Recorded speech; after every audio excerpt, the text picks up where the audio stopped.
بسم اللہ الرحمن الرحیم.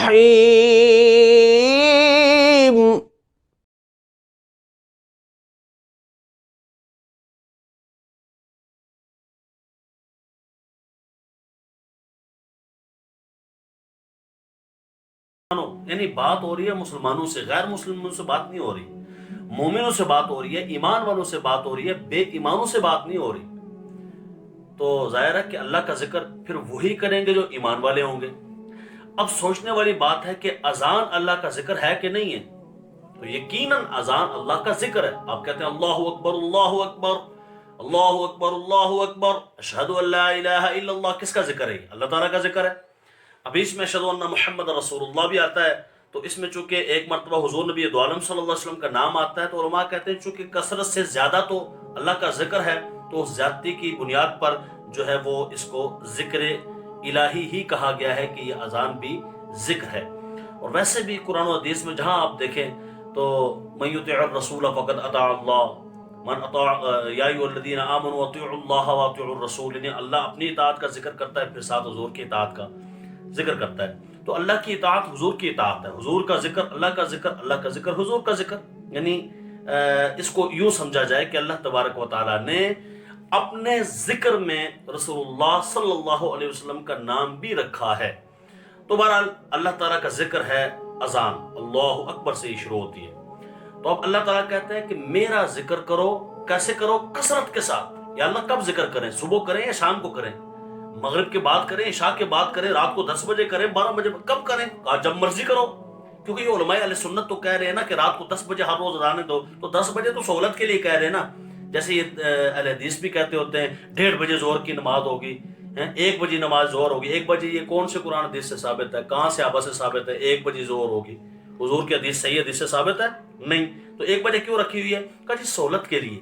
تو اسی طرح علماء نے جو کہا بھائی رات کو 10 بجے یا اتنے بجے آپ اذان دو، تو یہ سہولت کے لیے ہے، فرض یا واجب نہیں سمجھتے ہم اس کو. نمبر 1. اور قرآن پاک میں اب ذکر ہے کہ اللہ کا ذکر کرو، تو یہ مطلق آیت ہے، تخصیص نہیں ہے. المطلق یجری علی اطلاقہ والمقید یجری علی تقییدہ. یہ اصول ہے کہ مطلق اپنے اطلاق پہ جاری ہوتا ہے، اور اللہ نے یہ آیت مطلق فرمائی ہے. اس کی تخصیص آپ لاؤ کہاں سے لائیں گے آپ؟ اشارۃ النص میں کوئی چیز ہوتی ہے تو آپ دیکھیے تو صحیح. اللہ تبارک و تعالیٰ فرماتا ہے یا ایھا الذین آمنوا اذکروا اللہ، اے ایمان والو ذکر کرو. یا اللہ ٹائم کی پابندی کا کوئی بھی نہیں، دن کی پابندی کا کوئی بھی نہیں. یا اللہ کسی وبا کے پڑ جانے پر پھر ہم دعا پڑھیں یا نہیں پڑھیں؟ کہا وبا ہو پھر بھی اگر آپ یہ اذان پڑھتے ہو تو ٹھیک ہے. یعنی اللہ نے کرونا وائرس کے خاتمے کے لیے اذان دینے پر پابندی نہیں لگائی، بلکہ اس آیت میں حکم فرمایا ذکر کرو. کرونا وائرس ہو تب بھی ذکر کرو، نہ ہو تب بھی ذکر کرو. اللہ تبارک و تعالیٰ ہر آفت سے تمہیں بچائے گا، ہر مصیبت سے تمہیں بچائے گا، ہر غم سے تمہیں بچائے گا. اب اس سے تکلیف کسے ہوتی ہے؟ اذان سے. یہ مسلم شریف ہے، مسلم شریف کی حدیث پاک ہے، 857 نمبر حدیث پاک ہے. یہ دیکھیے میرے پاس 6 ہے. اس میں ذکر ہے عن ابی ہریرہ رضی اللہ تعالی عنہ قال. حضرت ابو ہریرہ سے روایت ہے، کہتے ہیں کہ آقا کریم نے فرمایا قال رسول اللہ صلی اللہ علیہ وآلہ وسلم اذا اذن المؤذن ادبر الشیطان له خصاص وله حصاص. کہ جب مؤذن اذان دیتا ہے تو تکلیف شیطان کو ہوتی ہے. مؤذن اذان دیتا ہے، اذان دینے والا اذان دیتا ہے، چاہے اب اس میں یہ ذکر نہیں کہ اذان دینے والا نماز کے لیے اذان دیتا ہے، نا جب بھی اذان دے، جس مقصد کے لیے اذان دے، جب اذان دیتا ہے تو شیطان بھاگتا ہے دم دبا کے. اب دیکھیے یہ قرآن سے بھی ثابت ہوا، حدیث سے بھی ثابت ہوا.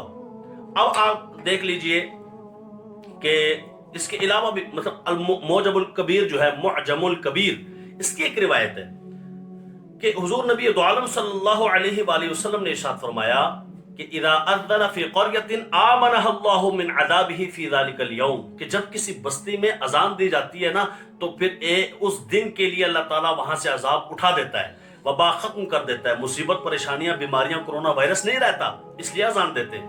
ایک اور روایت ہے حضرت مولا علی کرم اللہ تعالیٰ وجہ الکریم مروی ہیں، آپ خود روایت فرماتے ہیں کہ اور یہ مسند الفردوس میں ہے، حضرت مولا علی نے فرمایا کہ مجھے حضور نے غمگین دیکھ کے فرمایا علی پریشان ہو، چلو گھر والوں میں سے کسی کو بولو تمہارے کان میں اذان دے، اللہ اور پریشانی کو ختم کر دے گا. پتہ چلا غم بلا، مصیبت، ٹینشن، پریشانی، خوف، ہراس، یہ سارے کا سارا اذان سے ختم ہوتا ہے. اسی لیے ہم اذان دیتے ہیں اور ہم کہتے ہیں ہر ایک مسلمان کو اذان دینی چاہیے، کیونکہ اللہ کا ذکر کرنے کا آرڈر مسلمانوں کو ہے. جب یہ ذکر کرو گے تو ٹینشنیں ختم ہوں گی انشاءاللہ، اور یہ وبا بھی ختم ہوگی اللہ کے حکم سے. کسی صحابی سے ثابت ہے کہ جناب کسی صحابی کا یہ عمل رہا ہو، کس طرح رومال یوں کر کے انہوں نے پہنا ہو؟ کیا یہ قرآن کی آیت نہیں ہے لقد کان لکم فی رسول اللہ اسوۃ حسنہ؟ رسول اللہ صلی اللہ علیہ وآلہ وسلم کا اسوہ حسنہ تو سب کچھ ہے تمہارے لیے. کیا رسول اللہ کے اسوہ میں، رسول اللہ کے طریقہ میں، رسول اللہ کے لباس میں یہ لباس ہے؟ نہیں، بلکہ ٹوپی ہے اور امامہ ہے. انہوں نے امامے کو چھوڑ دیا اور امامے کی جگہ اس رسم کو، نئی بدعت کو ایجاد کر دیا. اس اعتبار سے کہ اعلیٰ حضرت فاضل بریلوی امام محمد رضا خان رحمۃ اللہ تعالیٰ علیہ کا نام ہی کافی ہے. آپ فتاوی رضویہ شریف میں ایک سوال کے جواب میں فرماتے ہیں، سوال ہوا کہ دفع وبا کے لیے اذان درست ہے یا نہیں؟ الجواب درست ہے. یعنی وبا، کرونا وائرس وغیرہ وغیرہ کسی بھی وائرس کو دفع کرنے کے لیے، بیماری کو ختم کرنے کے لیے اذان دی جائے. اللہ کریم اذان کی برکت سے، ذکر خدا کی برکت سے اس وبا کو ختم فرما دیتا ہے. اللہ کریم کرونا وائرس جیسی موذی مرض سے ہمیں نجات دے. جہاں جہاں مسلمان بیمار ہے سب کو شفائے کاملہ دے. یہ بھی کسی حدیث میں نہیں ہے کہ جناب اس طرح بالکل خانہ کعبہ ہمیشہ ہی بند کر دیا جائے. اور طواف جب پوچھا جاتا ہے کہ طواف نہیں ہو رہا تو کہتے ہیں نہیں یہاں نہیں، وہاں اوپر ہو رہا ہے. کمال بات ہے کہ نیچے اگر وائرس لگ سکتا ہے تو اوپر نہیں لگ سکتا کیوں؟ ہم آہ بھی تو کرتے ہیں تو ہو جاتے ہیں بدنام، تم قتل بھی کرتے ہو تو چرچا نہیں ہوتا. السلام علیکم ورحمۃ اللہ.